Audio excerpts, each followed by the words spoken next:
I was called an extrovert today, and that caught me thinking about a topic to talk about today because the reality is I am very much not an extrovert at all.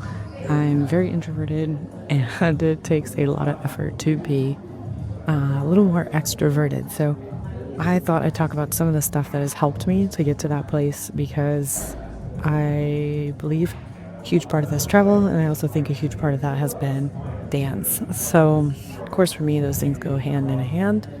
And today, walking to my accommodations, I got to thinking about this topic. So, I want to start by saying in today's world, I think a lot of people don't have to be as extroverted as they may not want to be. I think it's a lot easier for people who would rather just stick to their comfort zone and use the internet, use Google. Back in the day, traveling especially, you really had to be social. You had to stop and ask people for directions. You had to ask people for recommendations. Um, all just simple tasks like that. And you don't really have to do that anymore. You can go to your phone and the answers are there. It's a wild, wild thing. But all that to be said, I think there's a lot of power in still being able to go up to strangers and ask them for help, whether that's directions or recommendations for a restaurant or something to do. You meet some amazing people that way. I know I certainly have. Another thing I think that travel has really helped with, even in the age of even in the age of the internet and connectivity, is also staying in shared accommodations, staying in hostels. They're kind of a double-edged sword these days because a lot of places have turned into pods or they have curtains, and you really don't have to be as social as you used to be. And that's great. Privacy on a budget is great. It's certainly a way to recharge, but it allows people who are more introverted who remain introverted. I have stayed recently in so many hostels where there's curtains or they're pod hostels, and I haven't spoken a word to other people in the room. I never see them. I don't know if they're there.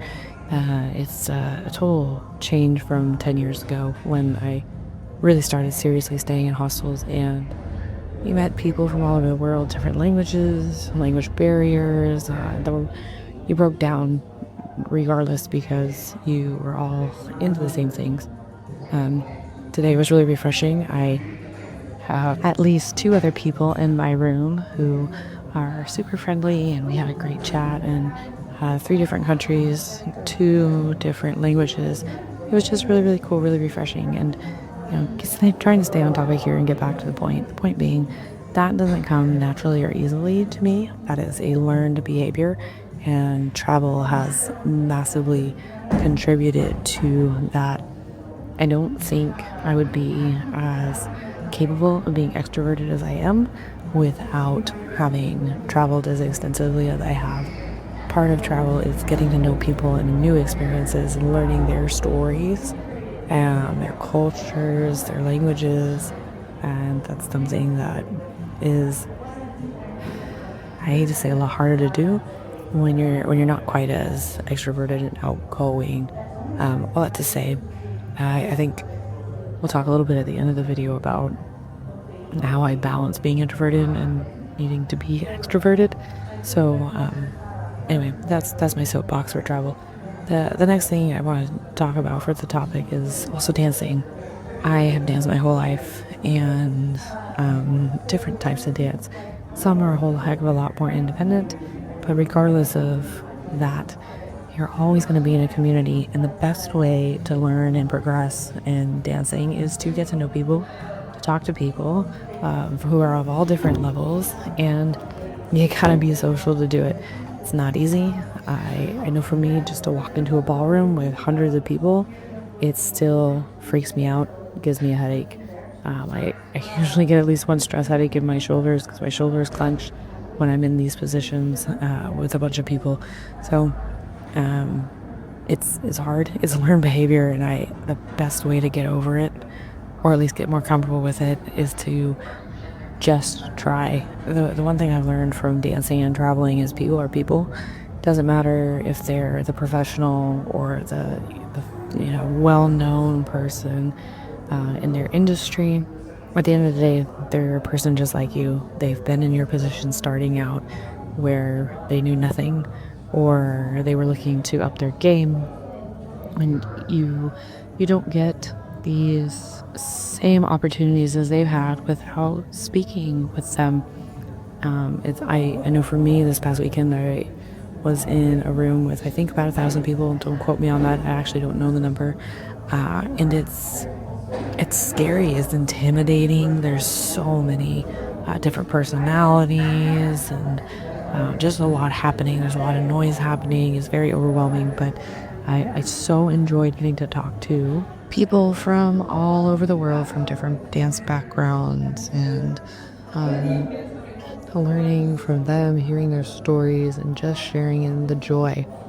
It's so rewarding, and I absolutely love it. It's amazing. I am, all that to be said, once again, I am very introverted. I'm not like an outgoing kind of person. I do like people. I love learning. I love traveling, obviously. But all that to say, there has to be a balance. And I find that once I have a long weekend with a bunch of people, like I did this last weekend, I need to recharge. And that's finding the quiet time to journal, to read, to maybe, vegetate and watch on Netflix. Whatever it is that recharges your batteries, take that time.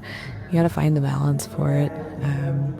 And that looks different for everybody. So, to sum it up, traveling, dancing, it helps you to get out of your shell, to get to learn some introverted, excuse me, not introverted, some extroverted skills for the introverts. It certainly is something that can be learned, but it takes time, takes practice, and it really is rewarding despite how draining it can be sometimes. So yeah, I hope you enjoyed it. It's kind of a random topic. I apologize for the background noise. I had a little harder time today trying to find a quiet place to record, and